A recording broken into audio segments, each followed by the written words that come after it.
Hey, Soren. Hey, I'm Jeeth. Hello, Michael. Hello, Michael. Welcome to Talk Python to me, you guys. It's excellent to have you here. Thank you very much. I'm a big fan, so it's very nice to be on the show, actually. Awesome. Yeah. We've got to meet a couple times at PyCon, which is honestly one of my favorite purposes of PyCon is to meet people and just hang out Yeah, and have those experiences. yeah, absolutely. Yeah. Yeah. And Yeah, nice to have you on the show, Soren. yeah, big fan as well. Thank you very much. That's very kind of both of you.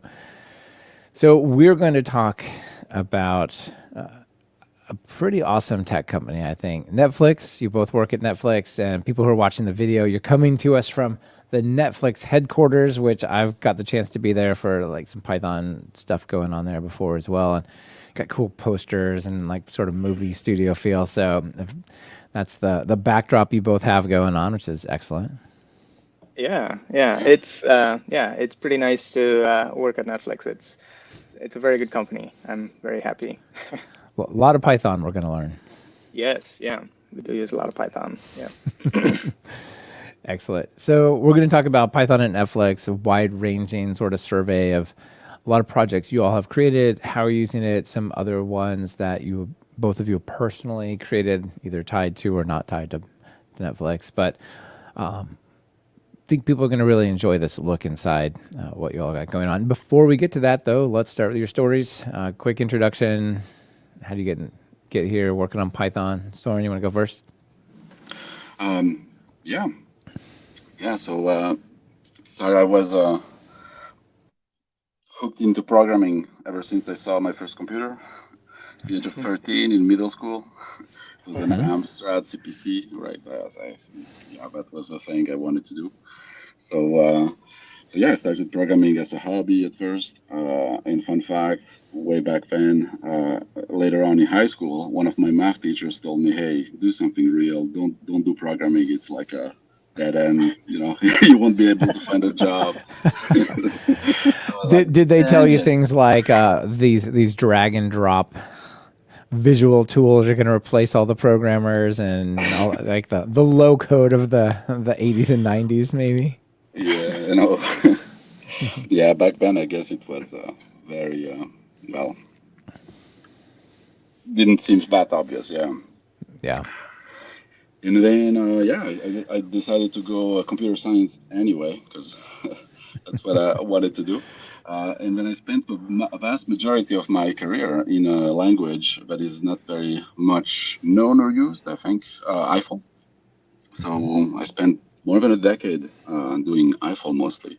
And then I discovered Python once I joined LinkedIn in 2011. And that's when I well, got hooked and decided to do more and more things Python. And now at Netflix, even more so, trying to support Net Python across the board.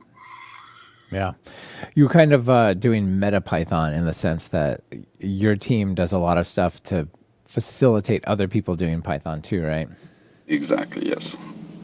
Yeah, Yeah. that's our team at Netflix. Like we enable other Python developers to be more productive by building tools or building the infrastructure necessary to ship their code faster or build their projects sooner, things like that. Yeah, cool. How about you, Amjith?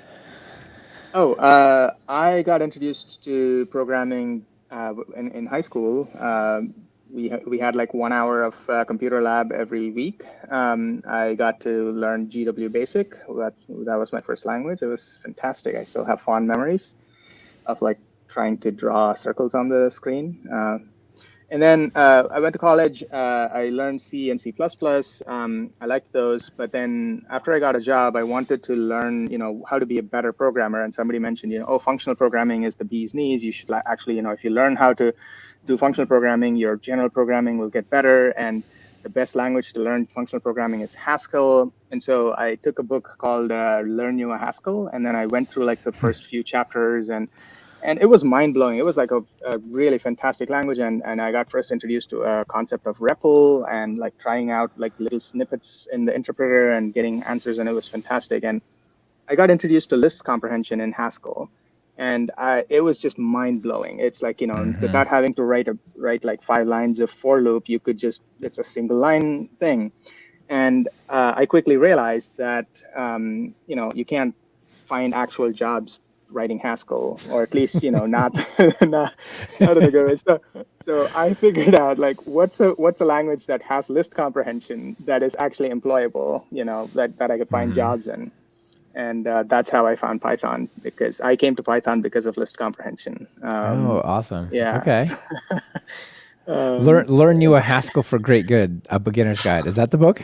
That is the book, yeah, and it's actually still available online for free that anybody could read. I'm fairly certain, and I actually bought like a paper copy of the book. It's a good book. Yeah, it's a fun one to go through. Hmm. Yeah, it looks like it's really got a playful nature to it. Yeah, exactly. Yeah.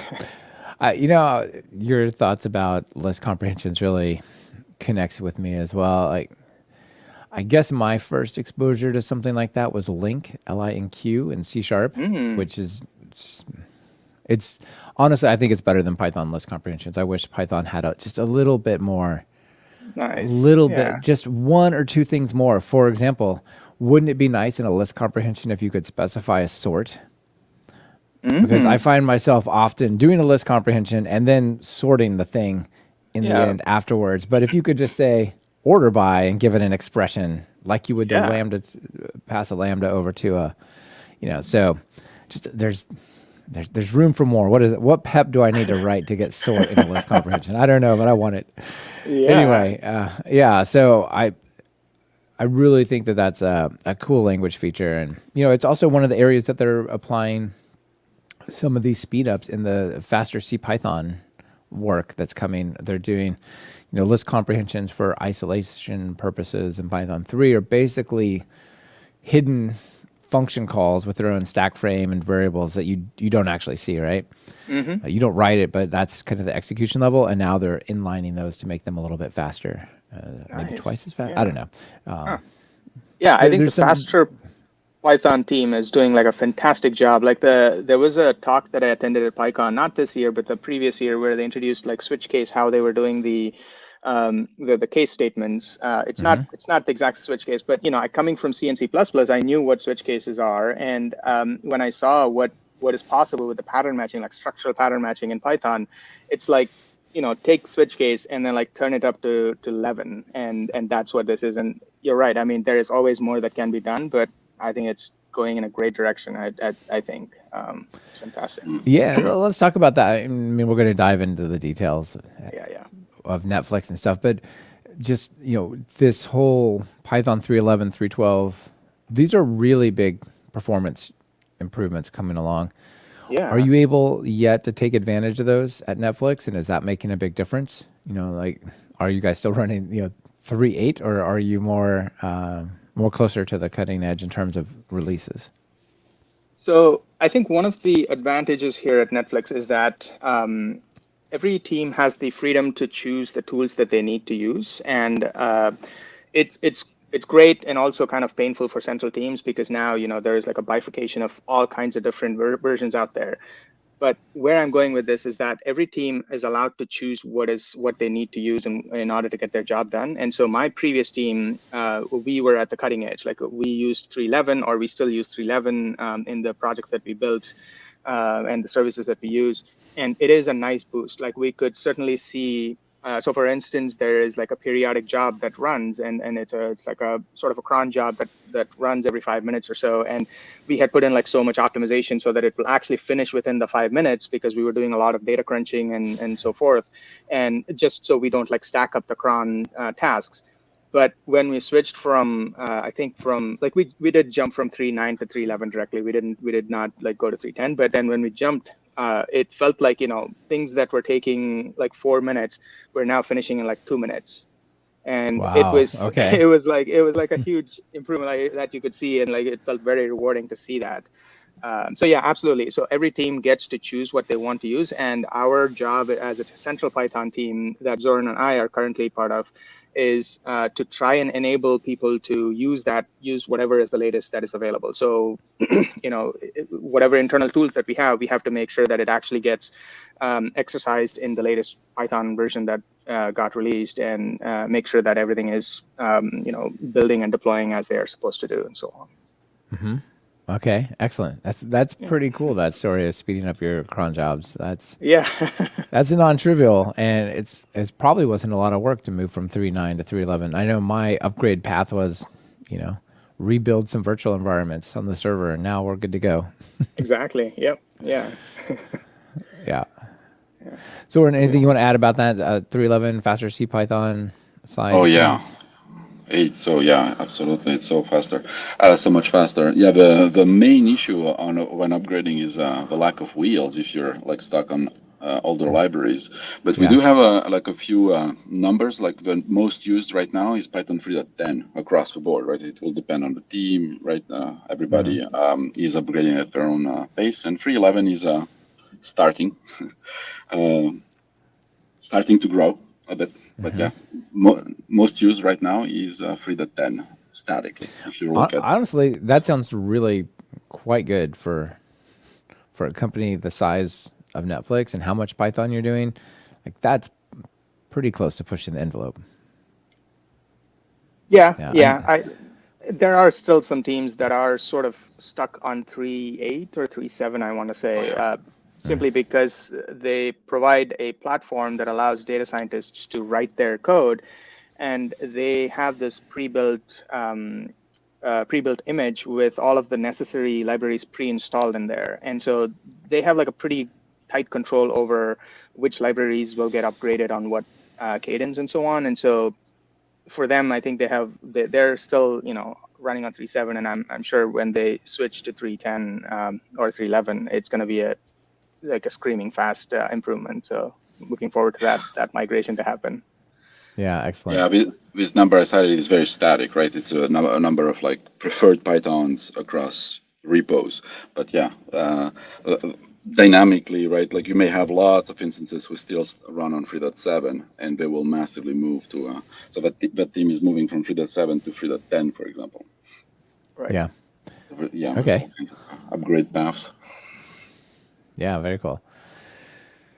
All right, well, let's start by talking about kind of the broad story of Python at Netflix.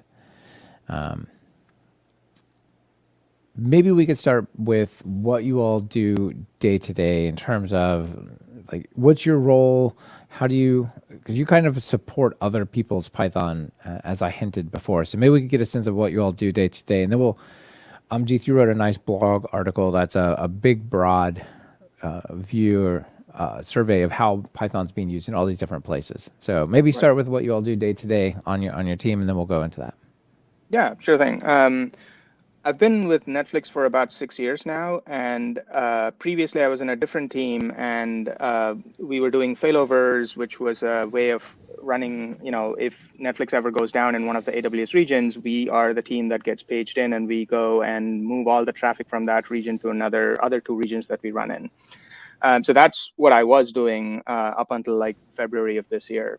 And let me just take a step back real quick with you. Netflix is kind of all in on AWS, right? Like there's been a lot of stories about how you all have set loose the chaos monkey into your data centers, and how you worked on failover from AWS regions. And so I don't know if you all are the largest users of AWS, but certainly one of the more interesting, complicated deployments out there, right? Yeah, so I think we were the earliest adopters of cloud computing when AWS first came out. And so AWS has used us as the poster child for, see, big companies can run in cloud. You don't have to be on-prem. And so we think of them as partners, not so much as, like this client owner relationship or anything like that. So we consider AWS as our business partners. And yes, we are full in on AWS, and Chaos Monkey, even now, yes, it is. It functions in AWS. Like it goes around and just inside our VPC, it does terminate instances occasionally, or not occasionally, like once every day, one instance every day on every service. So that is so wild. I mean, obviously, you don't want to set it loose on other people's AWS instances, right? Just yeah, but no, that's a really interesting way to force people to think about, developers and infrastructure folks to think about what happens if the cloud somehow, your server dies. And maybe it's not even the cloud's fault, right? It's just like, okay, there's a Linux machine running and that thing died. It could have been running anywhere. It happened to be in AWS. But to force them to think about it going like, we will, is not a eventuality. This will happen. And so you plan for it. right. Yeah. So it's even more than just the idea of like it will happen, so we plan for it thing. It's more like, it's a way of building software where you need to build software that's resilient and has enough fallbacks built in. So for instance, if you're not able to reach the database, do you have a cache in front that can sort of, keep the thing going for the few network calls that are failing to reach the database? Those are like basic common paradigms that have become commonplace nowadays in software development, where building fallbacks automatically is like standard practice these days. But when Chaos Monkey was created, which was about 10 years ago, these were like new concepts that people were not using. And it was assumed that, once you have a server and you put your software on the server and you run it, it's basically done, like until you do the next deploy, which takes another month or so to refresh that server, refresh that code. But that all changed once we went to cloud, where we started doing deployments on a daily basis, or maybe even more hourly basis, and things like that. And so when you are doing that, when you are shutting down one server with old version and bringing up the new server with the new version, how are you going to make sure that the connections are not going to fall, and how are you going to make sure that the network continuity continues, and so forth? So yeah, Chaos Monkey was just introduced as a way to ensure that people are building software in a way that is resilient, and this is just a way to sort of test that on an ongoing basis. Yeah, it's quite an operational challenge. I mean, I don't recall seeing Netflix saying, our scheduled maintenance is coming up on Sunday. We'll be down for 5 hours. Not acceptable, is it? It just makes you laugh to even think about it. Especially not on a Sunday. I've even seen government sites, I can't remember which government it was, saying that the website was closed. Like the website had business hours. That's a different deal. Like you came at night, like, oh, you can't come here right now. It's like, what? Yeah. It's the web. I don't understand what's going on. All right. So let's go through this this blog post that you wrote here entitled just Python at Netflix on the Netflix technology blog.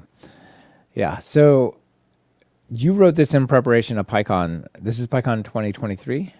No, this was 2019 actually. So this is old by at least 2 or 3 years now. So yeah. Okay. Yeah, you had pointed out before we press record that some of these projects mentioned here that used to be internal things are now also open source. So there's a little more access to these than the blog post might indicate. That's right. Yes. Yeah. Some of the things that are mentioned here, yes, they have been open source since then. So specifically, the one that I remember right now is Metaflow, which is a infrastructure. It's like a platform orchestration infrastructure framework that is used by our machine learning organization, where scientists would try and build their model, or they use existing models from like XGBoost or like tons of other Python libraries, and their interest and their expertise lies in crafting those models, training those models, and building the correct algorithm to do the predictions and so on. They are not so interested in making sure that enough compute is available to run these models, or they're not interested in making sure that the plumbing works, where this model's data is now going to the next step of this this algorithm, or even like getting it deployed and making it available in the production environment. So that's all that abstraction is taken care of by Metaflow. So Metaflow is the project that was mentioned here, and that allows you to make it easy for machine learning folks to get their system running, and as well as deploying it out to production. And now that is now open sourced, and it is available for folks to use. And I think some other companies have actually adopted to using that as well. So yeah, kind of operate like a DevOpsy automation for machine learning. So the people there creating the models and the data scientists don't have to also be DevOps people. Right. It's slightly more than DevOps as well because it also does the pipelining work to make it possible for someone to, bring the data from this database and load it in. All of that work is already taken care of, or at least there are libraries that are built into Metaflow that makes it possible to bring those in. And then it allows you to also do orchestration. So for instance, machine learning models typically happen in multi-steps and multi-stages. And so the data gets processed by this function, and then it gets moved on to this other function, and then it gets moved on to this other thing and so forth. And so it does the plumbing to make sure that the data can flow through this topology and actually produce results and so on. Yeah. You probably have enough data that's a lot of data to move. So, Yeah. All right. A quick question from the audience before we dive into the topics. Here's Diego asks: on such a big platform with so many software engineers with different coding practices, do you all get together and follow some set norms by Netflix, or is it more team by team basis? It is very much team by team basis. So each team has their style and their the areas that they focus on. So for instance, like machine learning engineers are not going to care too much about like how do I make this like production grade like super heavily fortified or whatever. And security engineers might be focusing on completely different things. So it is different. But at the same time, I do want to mention that there are certain norms that are common across the entire company where, so for instance, Chaos Monkey is one of those things where since Netflix operates in a way where, every team is given the freedom to choose and operate the way they see fit, there is no edict that can come from a VP or a president that says like, you must write code in this way. Like that doesn't happen. And so what that means is how are you going to enforce like, you have to write resilient software, or how are you going to make sure that your software will continue to run if one of the servers out of the 100 servers has gone down. And so there is not a good way to enforce that. And Chaos Monkey was created as a way to enforce that, which is, yes, we're not going to be able to tell you how to write software, but this particular service that exists, it's going to go around killing servers. And so you better make sure that your software is actually resilient to servers going down. So that's a way in which we influence people to write to produce the right outcome without telling them how to do it. I see. So sort of you agree on a common principle of design for failure and design for resiliency, and then it's up to people how to make that happen. Yes, and also we have the concept of paved path or paved road, which is we have certain libraries that are made to operate within our infrastructure. So there is an internal discovery tool, and there is an internal metrics collection tool, and there is an internal, like a failure recovery tool, and so forth. And these libraries that are provided in these languages, they make it really that simple to just integrate with these services, and so it makes it it makes it the obvious choice for people to start using those libraries rather than paving their own path, for instance. Right. So we try and make it as easy as possible to do the right thing, and so people generally like fall into that paved road solutions that we have. Excellent. And we try to make it also now, especially as a central Python team, to promote good practices, right? Like, hey, you should have a pipeline. You should choose a release strategy. You should, have tests, and we help. If you don't, we can help you set that up and choose a good, relevant release strategy for you, etc. Excellent. Yeah, that's really good. So let's dive into this blog post. Now, it was written by Amjit, but Soren, jump in as well as we talk about, please. So the first one is related to bandwidth, to somewhat, like delivering the content. And there's some interesting articles and stuff that says, how much of the internet's bandwidth does Netflix use? And I don't know how accurate this is, but maybe give us a sense of like, you got to have a lot of traffic, right? Yes. So I think when I first joined Netflix, I was told that we use about 1/3 of all of internet's bandwidth, but that was back in 2017. So things have changed quite a bit since then. But I think that our use of bandwidth is slightly interesting in the sense the actual when somebody goes to their website and they're browsing around, all of that data is served directly from AWS servers. And so we have servers running in AWS that does the search functionality, the thumbs up, the thumbs down, the, you're selecting something and reading the review or looking at related things and whatnot. But as soon as they click on the play button on a particular video, the actual video file itself is not streaming from AWS, but instead it's coming from a CDN called OpenConnect. And this is a proprietary thing that we built where we ship these CDNs to various internet exchanges that are already, filled with the right videos, and they get populated with the correct correct videos that are getting released like overnight or on a regular basis. The reason we do that is because we want the videos to stream from the closest possible place for the end user. And so when an end user in Florida clicks on it, it's coming from an internet exchange that is located in Florida. And that's why you don't see a lot of buffering when videos are playing from Netflix, is because there's, it's inside their network to a large extent. So that's our OpenConnect team, and that's what they do. And yeah. Yeah, CDNs are awesome, and they really are they're kind of a bit of magic performance dust you can sprinkle on sites. That works for CSS and JavaScript and stuff, but when it comes to large content, then it makes all the difference.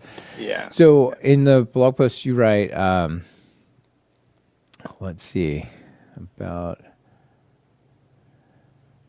Yeah, it says various software systems are needed to design and build and operate the CDN infrastructure, and a big part of them are written in Python. Like the network devices that underlie a large portion of it are mostly managed by Python, and so on. Give us a sense of where Python fits in this OpenConnect CDN that you'll run.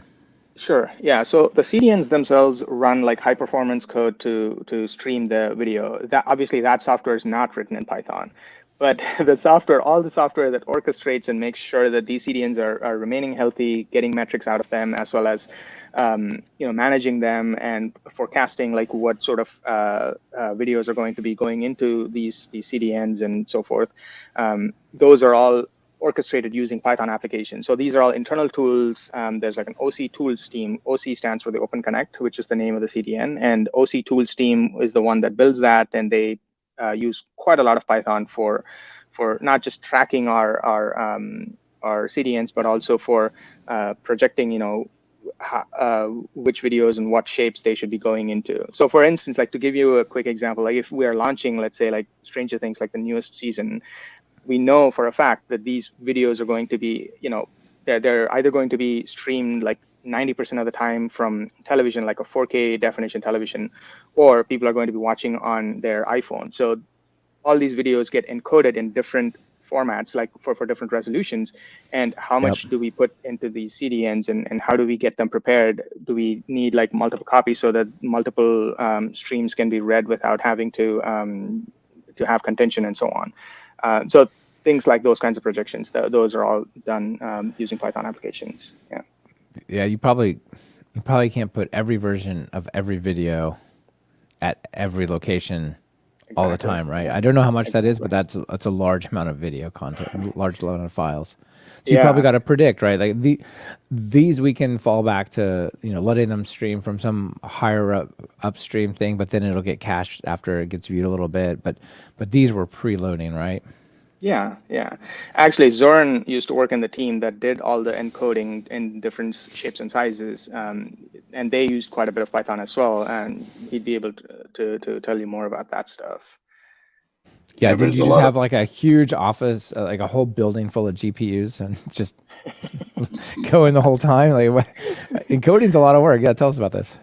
Yeah, encoding is a lot of work. So yeah, that was my original start here, and we do a lot of Python as well. And yeah, we sum it up, we kind of try and scavenge as many instances that we can put our hands on. So if we have any, say, AWS reservations that it so happens that nobody's using right now, we come and grab them and spawn our workers dynamically on it as much as we can. Interesting. Almost like grid computing, like SETI at home. Yeah, Exactly, like Cydia phone. exactly. Yeah.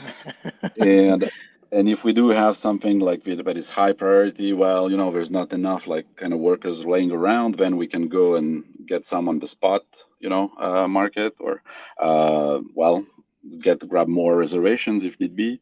Um, so that is the encoding is basically we take these big master files, right? Like these originals, and we encode them for every single variation where it makes sense, like for this TV, for that phone, for Android phone, iOS phone. What is the cross? What is the product of all the different resolutions and different platforms? How many video files do you have to make for? How many formats do you have to have for one movie? Do you know? That changes per need, and we kind of keep fine tuning how we want the smallest files with the best quality, right? So that keeps evolving, and sometimes we re-encode the full catalog because now we have like a better way of encoding, say, anime things versus action movies versus like it gets to Oh, I see. You might choose a different encoder for a yes, cartoon-like thing versus like the Planet Earth type of yes, video. Yeah. Okay. yeah. Yeah. Yeah, and all of this, basically, by way the product of all of this ends up on Open Connect. I mean Right. S3, but also Open Connect. Yep. Yep. And Excellent. one thing in there that is mentioned on my team, very interesting project called VMAF. So that is written in Python. It's machine learning, and once you have encoded, right? Like let's say you're trying a new way of encoding to make the files even smaller, right? You want to know while you're researching, right? You want to know, did you come up like with a very good, better encoder than before? So VMAF is like a little bot that will look at the encoded new file and give it a human-like score. Like I see. what quality would the human assess this to be? And it has to be, basically excellent quality and get a high score. I think 90 out of Uh-huh. 100 roughly to pass. And then this is better, right? Like we have a smaller file, but the quality is still excellent, imperceptibly. It's as good as before, with just the file is smaller. So then we could decide and re-encode the full catalog with that new. I see. That's really And interesting. So what you're telling me is you have an AI that you just make watch Netflix movies all the time. All the time, all the time. And we have uh, other AIs that watch the whole catalog, for example, and find where text appears, say, so that when we put subtitles, we can move them up or down, to not kind of put Right. text on Right. text. And all and kinds of metadata, like where can we find landscapes? Where does Brad Pitt show up? Things like that. Incredible. I had no idea. You all are always full of a lot of surprises. I think the VMAF software that's written in Python, I believe that is open source, right, Zoran? It is open source, yes. And I think it's one of the Emmy Award winning software. I did not know that software could win Emmy Awards before this one, and so it apparently won a Emmy Award for something. Videography or something. Probably, yeah. Wow. Yeah, that was That's awesome. interesting. All right. The next major section is demand engineering. Yeah, And this is kind of like DevOps type stuff, right? Keeping things running, capacity planning. yes, that is exactly right. Yeah, that was the team that I was in previously, and the regional failovers is the one where I mentioned where you could transfer traffic from one of the AWS regions into the other two regions. So we run in 3 separate AWS regions, and anytime any of those regions is having a difficulty, we can easily move the traffic to the other 2 regions without users even noticing that there was a glitch or any kind of issue there. So How long does it take? If you say you got to move 50% of the traffic out of U.S. East Virginia, to somewhere else, like, is that hours, minutes? What is the fastest we have done is so on average it takes about 7 minutes. to do all of that, and that was our target. So when I first joined, I was given as a target. It used to be around 45 minutes at the time, and we built some interesting things to make it possible to run it inside 7 minutes. But the fastest we've done is like around 5 minutes in like an emergency where oh God, the entire region is tanked and people in the US are not happy about this. Let's move as fast as we can, and we could do it in 5 minutes. Doesn't happen often, but when it happens, especially when AWS Virginia goes down, because like a quarter of the internet stops working. Sure, but it's not just AWS that goes down. Sometimes No, I know. Sometimes we shoot ourselves in the foot by so one of the interesting things to make sure that we release software that is safe is we do something called regionally staggered releases.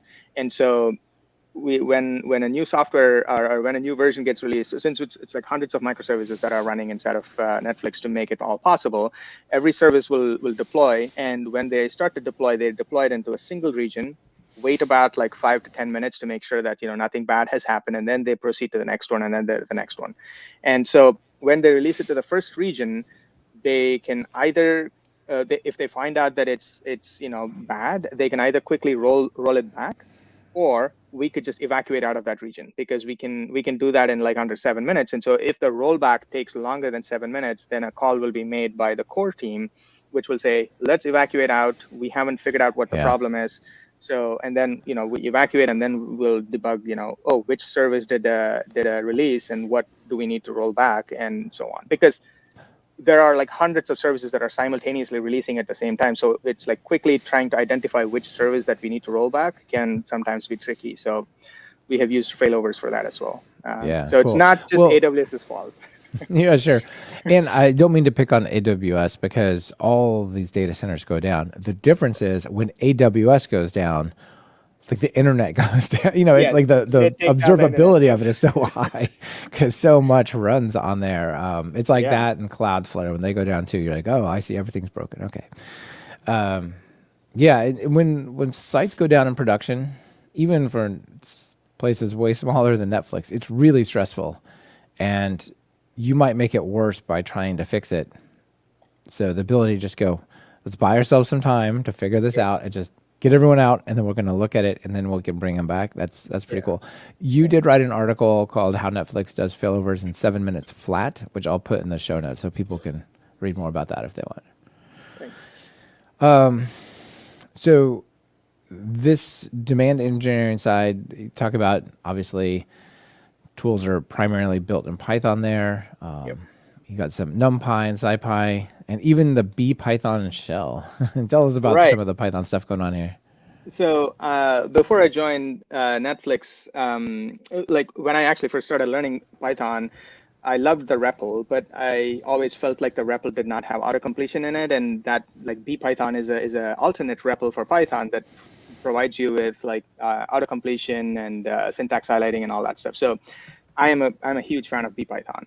And so one of the things that we have done, like demand engineering specifically, is we get paged and we have to go in and try and rescue our traffic out of that region into the other two regions. And sometimes our software itself will not work, because if an entire region is down, let's say it's because of a network connectivity issue or something, then the things that we call out to in order to make these changes to scale up the other regions and like evacuate and make DNS changes or whatever, that itself might be broken. And when that's broken, like we literally SSH into the box, and we will open up like a shell, Python shell, and and do whatever we need to do. That has not happened in like the last 4 years, I would say, but 6 years ago, yeah, that was a thing that we used to do, and I wanted to call out BPython specifically in this particular case because it was so much more useful than trying to remember. Oh, I remember I wrote this function. Like, what is it? Like, instead of like opening my IDE to try to find out what that function is, like I just import the module and then I do the module dot, and it lists me all the functions, and I could invoke it, and it's such a time saver. The Python REPL is cool, but it leaves a lot to be desired in terms of history, or even if you want to edit a function that is 5 lines long, it's hard to go through. Another one is PT Python that Yeah. I'm also a fan of that one. So Yes. they're kind of the same category, right? Yeah. Yeah, Prompt Toolkit, the one that powered PT Python, written by Jonathan Slenders, actually, and it's like a fantastic library. Like, kudos to Jonathan for doing that. It's a fantastic library. Yeah, awesome. So are you you got a particular enhancement there for your REPL? Sorry, say that one more time. I was asking Soren if he's got a right. You use either of those? You got any recommendation for one of these extended Python REPLs? So yeah, I'm not like that big of a user of REPLs. In the terminal, we do like ask questions for generating new projects, etc. I'm much more of a PyCharm user myself. Like I go in Well, as over you bring there. that up, one of the really nice Python REPLs is what I guess it's called probably the Python console in PyCharm, right? Because if you go to that, Mm, you get the Python REPL, but you get PyCharm's autocomplete and type consistency, and it Yeah. automatically modifies the path to import your project. So yeah, like you got one in there. yeah. It's just that one's yours, huh? All right. Let's see the core team, alerting and statistical work. What's this one about? Core team is our frontline SRE. So demand team is like building tools that the core team will leverage to get us out of trouble. So core team is the one that anytime there is, like, they monitor a lot of metrics, not just streaming metrics, but also things like error rates between services that are happening, and how many requests are successfully coming back, and so forth. So they obviously use Python to kind of keep tabs on. Like, obviously, a person can't be sitting in front of a dashboard just monitoring it themselves. So they use quite a bit of Python to analyze the data from all of the hundreds of microservices, and between them, the inter-process communication that actually happens, and the metrics that come through, and so forth. So they use Python for alerting and so on. Actually, they use the monitoring. The next section that's right there is the monitoring, alerting, and auto remediation. We have an internal observability organization that has built our own time series database. That's not in Python, but it's open source, called Atlas, and that uses that collects all of the time series data from all of these services, and then they try and do alerting and remediation, auto remediation. So when a particular alert condition is met, you can run a small Python script inside of a framework called Winston, that's again internal, that allows you to do more complicated things. So for instance, if you have like this one bad instance in like this collection of 20 instances, instead of a user going and terminating that instance, you can now automate that by writing a script that says, automatically restart that instance, or just kill it, and so on. Yeah, so Cool. That's that's part of our the auto remediation of it, and it says it's that's built right. Yeah. on GUnicorn, Flask, and Flask REST Plus. I'm familiar with the first batch, but the Flask REST Plus, this is new. An extension for Yeah. Flask that adds support for quickly building REST APIs. Okay, interesting. Because Flask itself already does REST. I don't like, so REST Plus, I think, provides things like Swagger endpoints automatically, Yeah. so you could try it out on the browser and so on. I have not used Flask REST Plus myself, but that team uses it quite a bit. Yeah, cool. For Probably some of the some similarities to like what Fast API kind of brings in addition to standard Flask, I'd imagine. Exactly. Yeah. Yeah. Do you use more Fast API nowadays? Yes. Oh yeah. Yeah, we're using quite a bit of Fast API in most of our internal tools, actually. Yeah. It just from reading through this article, it sounds like there's a lot of APIs and just a lot of connectivity through. There's probably a lot of JSON going around Netflix. Yes. Yeah. So some of the heavier data stuff, or like high streaming services like that are in the streaming path, are all typically written in Java, and they use, for inter-process communication, they use gRPC, and that uses protobuf to communicate and so forth. But most of our internal tools that are written in Python either use JSON directly, or sometimes they need to talk to a gRPC service, and so they use Python gRPC to get the work done. Cool. Maybe we'll have some time to come back to gRPC. I'm not sure. We got a lot of things to talk about here. Yeah, So the we next don't have one to go is through every section here. I mean, no, I know, but there's just so many interesting angles, right? And so Yeah. the next one here is information security, which obviously, I mean, if you just put anything on the internet and just tail the log of it, within minutes, you'll see a request for wp-admin.php and all. Like it's already just constantly being, people are just after it, right? Yep. Yep. One of the things you have here that looks interesting is Security Monkey written in Python, which is, I guess, like Chaos Monkey, but It is kind of like Chaos Monkey. I think this project may have been archived, or it's not. is, It's yeah. not actively in development.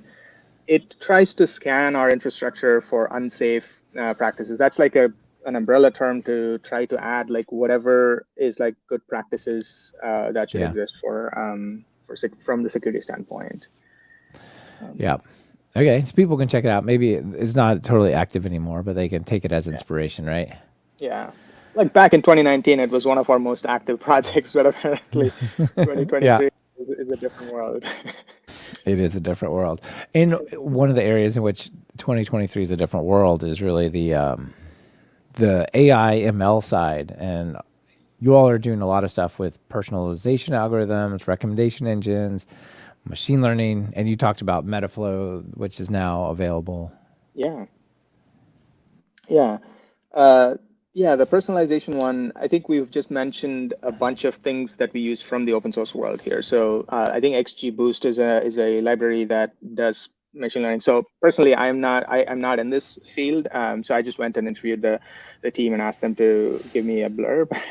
So I wouldn't be able to talk in detail about any of the personalization stuff here. But yeah, this is just a showcase of how much this team relies on Python and the open source ecosystem that comes with Python in general.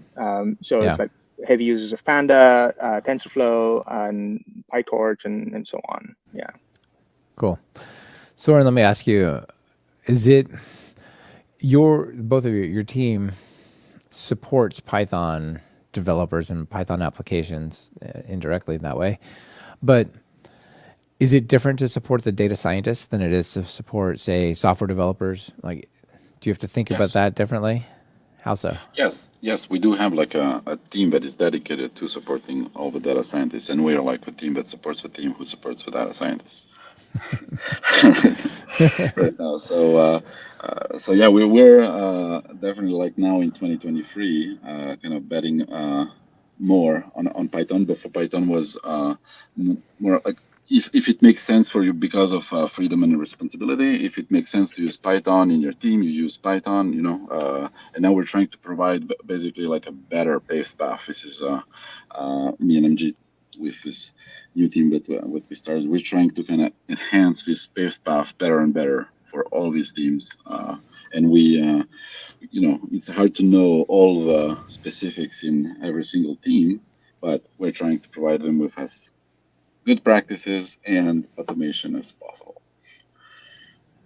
So I think you asked like, how is it different supporting one versus the other? I think so when we first started the team, we met with 10 different organizations inside of Netflix to find out like how they use Python, and we found that there were some commonalities, but the way, for instance, like algorithms engineering uses Python is very different from the way a SRE team uses Python, and it's very, very different from how our animation studio uses Python. So like our VFX animation uses Python in a way where once they start, like this is apparently common in all of the movie industry, which is once they start a particular project, whatever they have chosen at the start of that project, they will stick to it until that project is completed. So if that movie takes 2 years to finish, you cannot upgrade anything inside of that particular hermetically sealed development environment that you have. So that is very different from like a machine learning person who's interested in like, I just want to write my algorithm. Like I don't care about how pip works or like how I pip install. Like I don't want to worry about like virtual environments and things like that. Whereas a person who's writing internal tools, they want to like own the entire tool chain. It's like I not only want to maintain virtual environment, I also want this thing to work with a front end that is written in React. And so I would like you to be able to like make it possible to do like npm and pip to coexist and live together. That's not like a hard thing to do, but it's one of those things where it's like, if I'm trying to solve a problem, let's say I'm bringing in like Python dependency locking as a mechanism to help these web developers, right? Because they don't want to automatically upgrade anytime they build their system and suddenly break in production. Now that might be completely, useless for someone who's working in machine learning. And so they're like, why are you solving that problem? This, you bringing like locking to packaging doesn't help me in any way. Like, why are you wasting your time? And so we had to sort of build personas for various ways in which Python is used inside of Netflix, so that when we are working on a particular feature, we can tell them, we are now targeting this persona. We are working towards making life easy for animation engineers. So if it doesn't work for Okay. you, that's fine. That's fine. We will get to you. It's just that our persona that we're targeting right now is not yours. So that's how it's different, I'd say. Yeah, data scientists have a lot less legacy code that's just still cranking along, because a lot of times once they discover an insight, they don't need to run it again, right? The algorithms are changing so fast, they can just, well, now we're using large language models instead of whatever, Yeah, there you go. Yeah. Yeah. Whereas once you get a web app running, you might not touch that thing if it doesn't need touching, right? So you just Exactly. Yeah. stability is what you need there. Cool. All right, maybe a quick bit more. That's Soren. Anything else you want to call out of this article before we move on? We don't have a ton of time left, honestly, but yeah, but no. I think this was a great article, but yeah, I think things have. with regard to this, let's just leave people with this idea that we only touched on a small part of what is laid out here and all the projects and all the ways in which it's being used. So certainly check out the article just called Python at Netflix that I'll put in the show notes. It's hard to cover it all in just 1 hour. It sure is. It sure is. So let's maybe talk for a minute here about this project that you're involved with, Soren. Not this one, this one. And I'm just too, called Portable Python. I not long ago had Nathaniel Smith on to talk about PEP 711, distributed Python binaries, and maybe treating like C Python runtimes as wheels almost. And you guys also have a way that you've been using for a while internally to package up Python into something that can run as well, called Portable Python, which is open source. You want to talk a bit about that? Yes. Yeah, so that is indeed that PEP 711. I discovered it by listening to your podcast via right around PyCon, I think. Yes, it would be very interesting to see if we could partner up once this is. So Portable Python is, we want to provide Python, of course, to all Python developers inside, right? Like you can always grab your own Python via all kinds of ways, right? PyEnv, Docker image, etc. But we also provide builds, right, of Python inside to be used internally. So Portable Python is trying to solve just that. Well, one particular issue: how do you go and distribute Python on laptops? Right. So we have a end goal is we want to provide a tarball, just like that PEP says, like a wheel, a tarball that you can download and drop somewhere, typically in a user's own folder / my Pythons, and we want it to work from there. So you could use PyEnv for that, but with PyEnv you need to wait for it to build. Right? And we want to basically build it ahead of time, and as soon as it's available, and make it available internally. So what Portable Python is designed to do is to do such a build, what we call portable, and drop it in Artifactory, and then our tooling can just go fetch that real quick, unzip, and it's ready to go. So your tooling, the portable Python tooling, basically says I'm on this platform, so I'm on Mac OS and it's Apple Silicon. So and they want this version of Python, so that means this binary. Let's go grab it. Right. Right. So Okay. portable Python is invoked by our building machinery. There's one worker on macOS, x86, macOS M1, Linux, x86, Linux, ARM64, right? And there's some internal tooling that kind of detects that a new open source version is available using portable Python. So portable Python can report you what is the latest, 3.11, for example, by looking at ftp.python.org, basically. Okay, so the latest is 3.11.3. Let's see, do we have it internally? No. Okay, let's kick off a build. So we kick off one build for M1, one build for Linux, etc. And we with portable Python, with its like the configuration, we say we want OpenSSL that version, we want SQLite that version, and portable Python goes ahead and does the build, produces a tarball. We take the tarball and publish it into. That's interesting. So you can control a little bit some of the internals as well, like the OpenSSL version and SQLite version, maybe a bit more carefully. Yes. And since it's written in Python, then we made like it's able to also inspect, say, any Python. Like you could run portable Python, inspect, path to this installation, and it will tell you, okay, it has SSL that version, SQLite that version. Does it use like Homebrew shared libraries or what? Mm-hmm. It can report on that. What it can also, it generates a thing that I find very important, like a little file that says, it's called manifest.yaml. So every time it builds anything, it generates that manifest.yaml where it says, well, I did a build with LTO optimization like it says everything that was used to kind of inform what the build had and which worker it ran on, what time, what was the platform, like a little bit of metadata, which sometimes. So you could even see things like what C compiler optimization flags were enabled when you created it, for example, right? Yes. Yeah.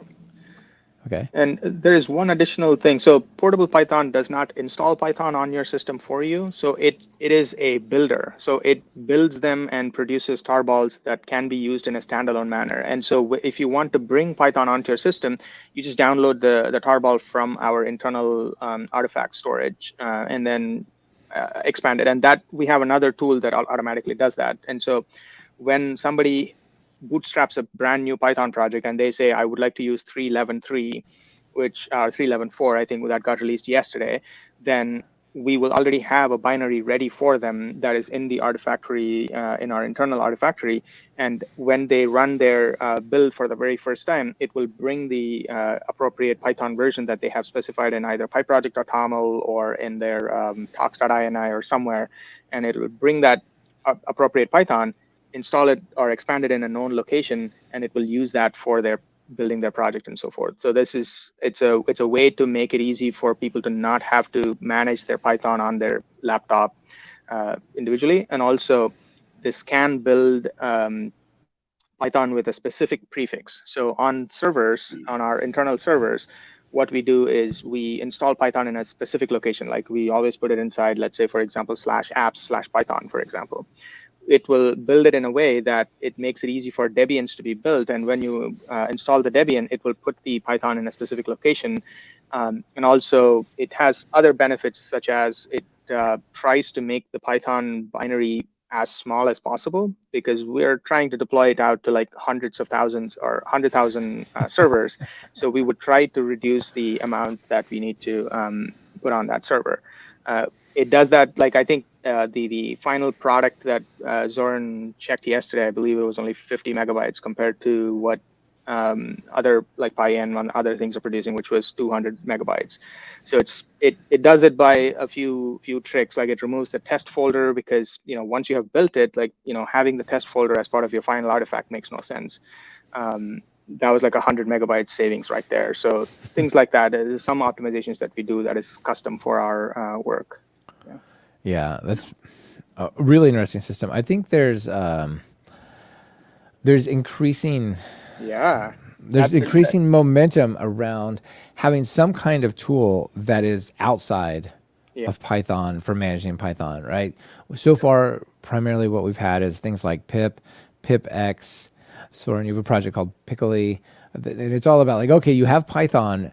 Now how do you go forward? But I think a lot of people are realizing like, wait, that assumption that I have Python, now what, is not a great assumption, right? And Right. so people are starting to look at tools like Rust Up, which actually is kind of like pip, but it brings Rust Into it. Yeah. also over. Yeah. So we're going to Yeah. see Did something you there. I think, I don't know what it is, but it'll be interesting. Yeah, did you see the one Rye? Rye is the package manager that Armin wrote, Yep. which Yeah. From Armin Ronacher. Yep. yeah, he that brings Python for you. That his inspiration is from Rust Up apparently. So Rye is Right. actually Okay. written in Rust, and it does all the things that Poetry and PDM and other package managers does. But in addition to that, it also brings Python for you, and it's using a different Python called standalone Python or something that you already had a link for. I forgot, but it brings Python from there to expand it into your system. Yeah, Python build standalone. That's the project that it uses. Yep. Okay. Yeah. That I've heard of that. I haven't done anything with it, but it looks interesting. Yeah. All right. I think we have time. We're getting short on time here. I think we have time for one more really quick thing, something that you're participating in, Amjith. And Yeah. Soren, I don't know if you are as well, but command line database clients with autocomplete and syntax highlighting. Tell us about this. This looks cool. Yeah, this is just my personal project that I wrote before. This was a while back, but the idea is at the time I was trying to learn Postgres and I didn't know how to do like I was learning Postgres and I was using PSQL to do this. And every time I come to like a table, I'd be like, oh, what columns were there? I forgot the exact name of the column, and I tried to find it and so forth. And so finally, I broke down and decided to write like a shell for Postgres called PGCLI that uses actually Prompt Toolkit, like the same toolkit that's used by PT Python. And I was going to say, so it looks a lot like PT Python. It's got that Emacs mode. And, yep. but you've got autocomplete for basically the whole SQL language, but also the database schema that you're connected to, right? Yes, that is correct. So it reads the tables and the columns in that database, and then it tries to autocomplete as part of the SQL statement. So after a where clause, it'll only suggest columns, and after a from clause, it'll only suggest tables, and so on. Wow. So okay. After PGCLI, people wanted something for MySQL, so I created MyCLI, and then Microsoft came over and said, like, we would like to fork PGCLI to make one for Microsoft's MS SQL Server. So they did that themselves. Like we didn't. So they took PGCLI source code and then they created that. And then another person created LiteCLI, which is for SQLite, and yeah, and there's other things now. iRedis is like for Redis client that's similar to these things, but does a lot more, like more friendlier shells for databases in general. Excellent. All right, this looks really cool. I think. Yeah, this has got nothing to do with Netflix. It's mostly just like, hey, it's my personal project, and just what I do in my free time, sort of a thing. Yeah. Well, it looks really helpful for people because talking to databases just in your terminal, it can be tricky, right? And having autocomplete, especially not so much, the select and where, people get that pretty quick, but the database schema understanding keeps you in your flow pretty well. Right. Yeah. Again, inspired by BPython, actually. Took the inspiration from them. Yeah. Excellent. All right. Well, that'll be in the show notes as well. And guys, I think that is it for time that we have today. So we're going to have to wrap it up with the final two questions here and recommendations. Let's start with PyPI project. Not necessarily the most popular one, but something that you're like, oh, this is awesome. People should know about it. Soren, got a recommendation for folks? I'm going to say Pickly. Go check out Pickly. Pickly. Okay, so give us the elevator pitch on Pickly. It's a CLI tool that allows you to install other CLI tools, very similar to pipx in that sense. But the main difference is being that if you Pickly install Poetry, every time you run Poetry, it will keep itself up to date. in the background, so it will keep self-upgrading by default. You can tell it also not to do that, but its main useful thing. Cool. So when you launch it, basically you're launching like a shim that says run this, and in the background Yes. check for update, and when it exits, if there's an update, just update it. Yes, you can take a look at the little shell script, shell wrapper that it wraps it with. Yes. All right, Pickley, awesome. Jeeth. Oh, I guess I could plug again for BPython, like good design aesthetics. I think, yeah, it's an overall better shell than Python shell. Yeah. Oh, actually, PDB++, that's the one that I would actually recommend. So if you ever use PDB and you wish that PDB had auto-completion, it's PDB PP in PyPy. You don't have to change your thing at all. All you have to do is pip install PDB PP. And then anytime you do a breakpoint and it stops you there, you can do like, variable dot, and it'll give you auto-completion. And yeah, I don't know. I'm a huge fan of auto-completion. Yeah, I was going to say, you and I are kindred spirits. I am all about the autocomplete. I'm like, this tool is broken if it doesn't give me autocomplete. Because it sends you into the documentation. You'll be like, oh, I need to create one of these client libraries. What does it take? Oh, star args, star KW args. Great. Now what am I supposed to do, right? Like, the autocomplete, it really makes you more productive. All right. And then if you're going to write some Python code, what editor, if you're not in the REPL, are you using? For me, PyCharm. PyCharm mostly Sublime Text and VI if I'm SSHing somewhere. Excellent. And Jeeth? Vim all the way. Even if I don't know how to quit it, I can restart my computer. That is the endless source of jokes. Like I saw a picture of a laptop, and it was just smashed to pieces, and it said, finally figured out how to quit Vim.